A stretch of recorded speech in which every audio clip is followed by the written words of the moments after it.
Hi guys, welcome back to my Brave X vs video. Now, like usual, I'm gonna talk about the banner which gonna come on this week. So this week we get Paus, okay? So Paus, I can say that she is kinda uninteresting. Maybe she is powerful. Yes, I don't doubt about that because if you take a look on the Japan wiki page, then she has insane brave shift damage, okay? Her super limit burst gonna deal 300 times like magic. Yes, she is another super limit burst character. So good luck, okay? 300 times are huge, okay, I must say, especially for magic attack. I can say maybe she's the strongest magic LB users, okay, not evoker, not etc., but strongest, really strong mage. And outside super limit burst, she also able to chain with bolting strike, and I can say she is also quite strong, 112 damage per cast, and with quad cast that means about 480 times but 450 times like or water magic damage, which is quite good. But again, I think Ikmi is better in terms of normal chaining. But yes, the point is the super limit burst is pretty strong. But there is a drawback. Her super limit burst, based from what I see on the wiki, is 32 hits attack. So maybe you need to duplicate, okay? You need to use duplicate, and maybe you say the last hit deal most damage.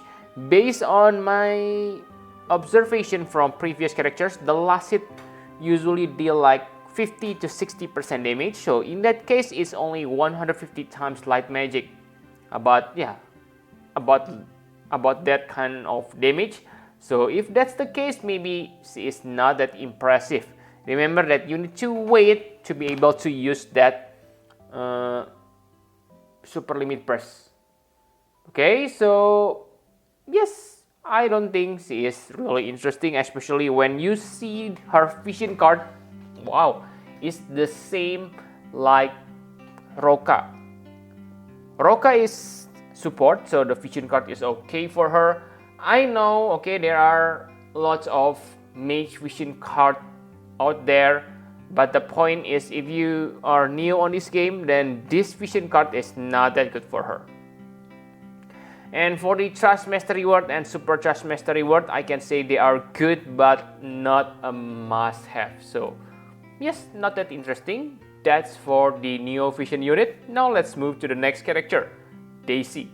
So finally, guys, Daisy is awakenable, okay? So she should be awakenable on previous week, but yes, whatever. We get her on this week maintenance, and I can say maybe she is one of the best one of the best Neo Vision Awaken physical tank after Seek Heart, okay? Because I can say that her abilities are pretty straightforward. On the normal and brushy form, her tanking ability is really simple.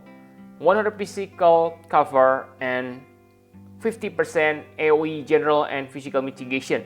So those are really good, especially on early part when you still gather your, let's say, limit burst crystals or etc. to get that better general mitigation. So yes, very nice this mitigation. And if you fight against Fairy and Stone, her Grandest ability gonna help you a lot because it is 99% physical and magic mitigation. It's only lasts for one turn and you can only use it once, so make sure you time this skill correctly. But again, on this game, maybe it will be useful, but most content is basically they make a content that kind of tell you don't take any damage. For example, Dark Vision, because yes, you don't want to take any damage on Dark Vision. So this kind of ability only useful on trial, but trial is kind of limited on today content. That's what I see, okay?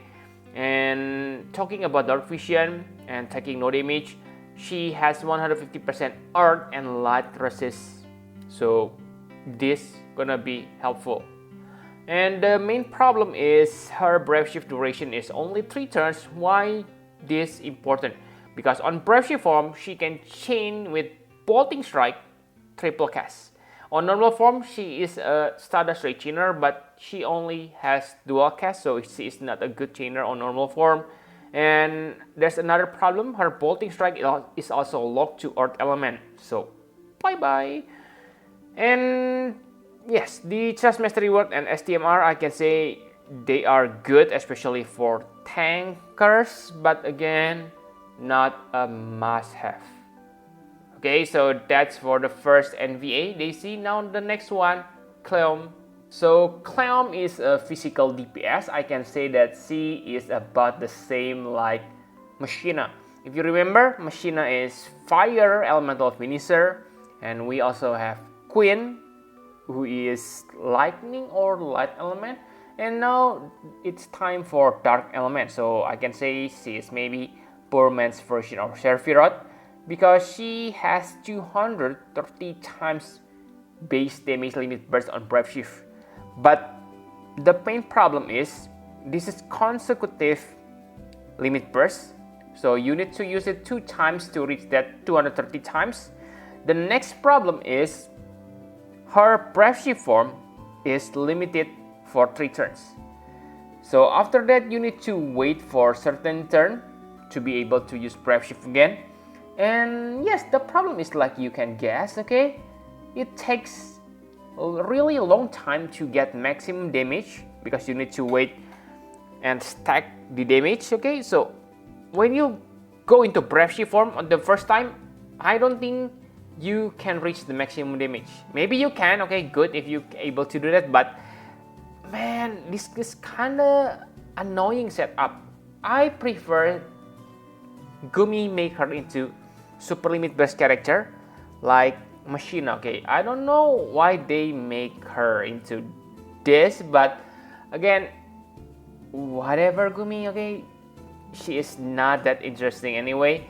And I can say outside of her limit burst, she probably can deal some nice damage because I can see that her mirror of equity or whatever chaining is quite strong, but I haven't done throughout calculation, detailed calculation I mean, so I really cannot say anything about her at this point. The point is, yes, she is made to become limit burst finisher, okay? And the normal form also doesn't get any abilities, so just think about it. When you switch back into normal form, you kinda become weak in quote unit, so man, not interesting. And for the Trust Mastery Word and STMR, I can say that again, they are kinda not interesting, okay? Like you can see that the Trust Mastery Word, it only gives you 25% killer against Reaper and Machine, and only 40% attack. If you remember Zenaida gives you 60% attack and lots of physical killers, okay, not only limited to 2. So this one is not interesting. For the SMR, it is 2-handed katana. I don't think it's that interesting, it's kind of niche. So again, nothing particularly interesting about Cleome. Now the final question, like usual, should you summon? So yes, you should summon if you don't need Paus on your Lapis. So you can simply spend your Lapis, go ahead, but please pause your Lapis for this week, because really guys, I really don't see anything interesting from Paus. Maybe I'm wrong, maybe it turns out she is one of the top tier damage dealer on Japan. Yes, maybe she can become that, okay? Because like you can see before, that 300 times base limit burst damage is huge, okay? I admit it, it's good, but it's multi-hit attack, so I don't think it's gonna be that good. But again, I can be wrong, okay? But I'm leaning toward to don't summon, okay? Yes, she may be good, but again, she is boring character. Super limit burst. Oh, really, guys? I really don't know. Okay, super limit burst, is it supposed to be hype? Because the first time they announced Neo Vision, it hype us. Okay, they say, oh, this character gonna have two forms, etc., etc. Interesting, but this time the upgrade, the next Neo Vision is, in quote, uninteresting as the old Neo Vision. So I don't like Super Limit Burst character, let me be honest with you. Okay, and Paus is kind of boring character, so don't summon, I can say. Especially they always say global is different game. In that case, I can say to you, better focus on pulling global exclusive, because they are made with global content in mind. Okay, I don't see Paus gonna beat Igni and other global exclusive on Clash of Wheels. Okay, so I don't think you need to pull Paus. And for Cleome and Daisy, Cleome is so-so. Daisy may be good if you don't have physical tank at this moment, but really, guys, if you like these characters, you can simply use your UOC. I need to be honest, okay? UOC today hardly worth anything. Maybe it's useful to get STMR if, let's say, you only need one more unit to complete your STMR. It's good, but other than that,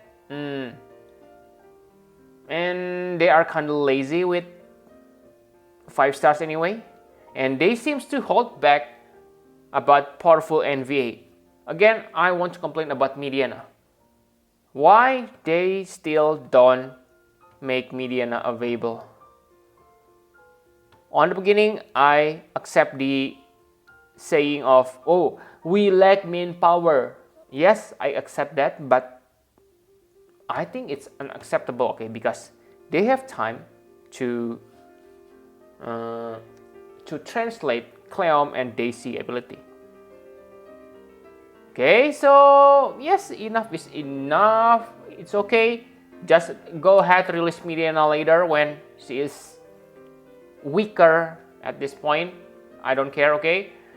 I think that's all you need to know. Thank you very much for watching. Please hit the like button and subscribe to my channel for more Final Fantasy per FX videos, guys. Bye bye, guys.